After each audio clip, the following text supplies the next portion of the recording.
welcome, ladies and gentlemen, to Taking the Mic, a very special live broadcast where three comedians go head-to-head in a multi-genre comedy mashup. My name is James Bradford, and here with me today I have three very funny stand-up comedians. We have Mr. Harvey Palmer, Miss Alex Turnbull, and Alan Hammett. Our first round is Any Man's Show, where the comedians get 30 seconds on the clock to tell a joke of their choosing, starting with Harvey.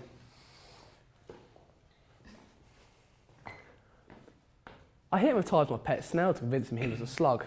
He's really come out of his shell. My first job was working in an orange juice factory, but I got canned, I couldn't concentrate. Then I worked in the woods as a lumberjack, but then I just couldn't hack it, so they gave me the axe. After that, I tried to be a tailor, but it just wasn't suited for me, mainly because it was a so-and-so job.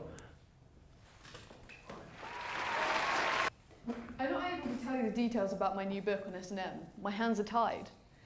I wanted to be a barber, but I just couldn't cut it. Then I tried to be a chef. I figured I would add a little spice in my life, but I didn't have the time. I studied a long time to become a doctor, but I didn't have the patience. I became a professional fisherman, but discovered that I couldn't live off my net income. When my dad found I was into autoerotic asphyxiation, he tried to strangle me, which was quite nice. We sat down and had a long heart-to-heart, but at the end of it, I had to admit I was quite choked. Things have come full circle now, and most weekends we just hang. I managed to get a job working at a pool maintenance company, but the work was too draining. So then I got a job at a gymnasium, but they said I wasn't fit for the job. And next I found being an electrician was interesting, but the work was just shocking. I know it was shocking. Round two is the pickup lines round. Here is the chance for guests to woo me with their cheesiest pickup lines. 30 seconds on the clock, starting with Alan. Are you religious? Because you're the answer to all my prayers. Is your dad a baker? Because you have a nice set of buns. I'm no photographer, but I can really picture us together. I want to live in your socks so I can be with you every step of the way. And if I was a traffic light, I'd turn red every time just so I could stare at you a bit longer. It's only in your dreams, James. I thought happiness starts with an H, so why does mine start with you? I seem to have lost my phone number. Can I have yours? Are you a camera? Because every time I look at you, I smile. There are people who say that Disneyland is the happiest place on earth. Apparently none of them have been in your arms. My buddies bet that I wouldn't be able to start a conversation with the most handsome man in the bar. Want to buy some drinks with their money? I was so enchanted by your beauty that I ran into the wall over there. So I'm going to need your name and number for insurance purposes. Oh, you. I'm blushing. Have you been to the doctors lately? Because you're lacking some vitamin D. Oh my. Can I follow you home? Because my parents told me to follow my dreams. If I had a star for every time you brighten my day, I'd have the galaxy in my hands. You can have someone else in your hands. Oh my! For a moment I thought I'd died and gone to heaven. Now I see that I'm very much alive and heaven has brought you to me. Oh. That was beautiful. That was a great round. And that one goes to Harvey.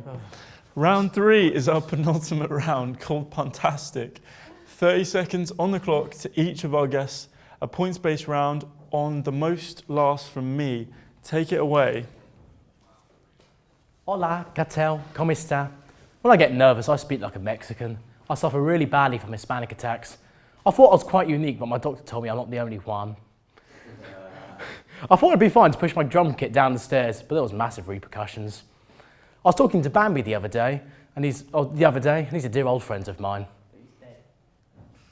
I know. It's his mum. I heard there's going to be an announcement later about a possible dentist strike. Brace yourselves. My Uncle Raymond has a very large collection of high-definition porn. I call him Blu-ray. Gordon Ramsay is a very successful chef. His sibling, Ronnie, is a heroin addict. Just goes to show you can never judge a cook by their brother. Just being near my mum's sister seems to clear up my hay fever. I call her Auntie Histamine. My first job was in a supermarket. One day a lady came up to me and said, "Do you have any PG tips?" And I said, "Yes, stay away from films containing sex, drugs and strong language." I've given up comfort eating. Really? Go fuck yourself. Fabric softener isn't good for you anyway. Sometimes late at night, I go down to the docks and count the prostitutes. Tally-ho. After many years of trying to find steady work, I finally got a job as a historian until I realised there was no future in it. My last job was working at Starbucks, but I had to quit because it was always the same old grind. I asked my dad, what was S&M was all about? He said, beats me, son. Well done, guys. That one goes to Harvey. Now, this is our final round, and it's called Did He Say It? Did He Do It? Well, I'll present the guest with 2 news headlines. It's up to them to decide whether one is true and which is false. Firstly, did firefighters in Hampshire make the biggest naan bread in the world, or did police in Norwich make the largest Victoria sponge in the world? Harvey, what do you think? I'd be happy either way, to be fair. Of course you would. Yeah. Exactly. Just imagine laying in a giant Victoria sponge right now. Oh. Yeah, I'm going to have to go to Victoria And sponge. why I'll did put you an choose to oven. lay in it? Mate. That's over everything else. Yeah, just lay in the Victoria sponge. Yeah, I'm sure you would. Like a big spongy bed. And That's generally And the Alex. texture of beds anyway, James, just to point out. not always. Oh, And Alex. What do you sleep on? Hay? On Crayons. Now, shut up. And Alex, what do you think?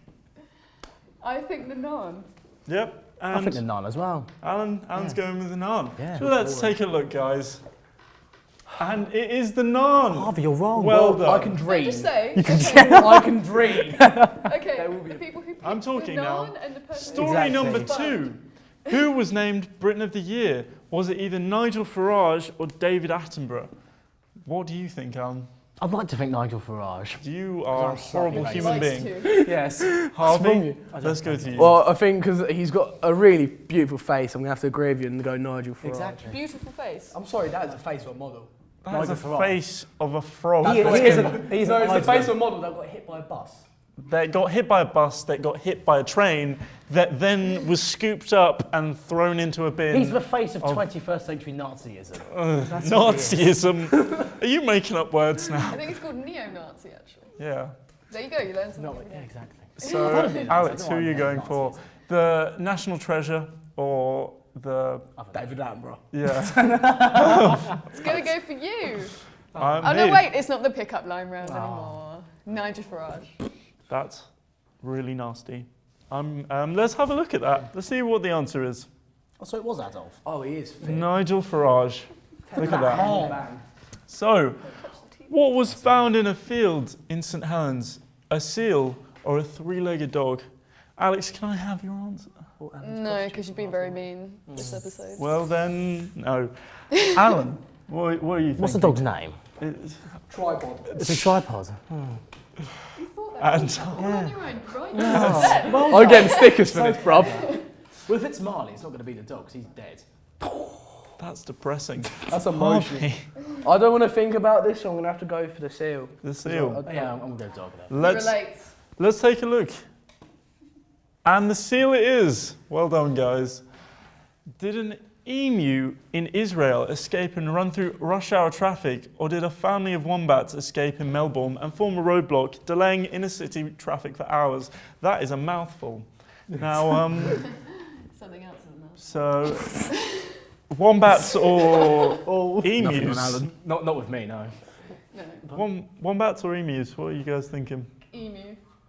The wombats are They've pretty got a few good rockable. songs. Well, thanks for your input. Let's wrap that up. That's all for tonight, folks. Thank you to our guests. Thank you to the people at home. I'm going to give that to Alan. Well Yay! done. Take care. See you next week. Why? No! And don't you dare say it's because we're You are a woman, that's why.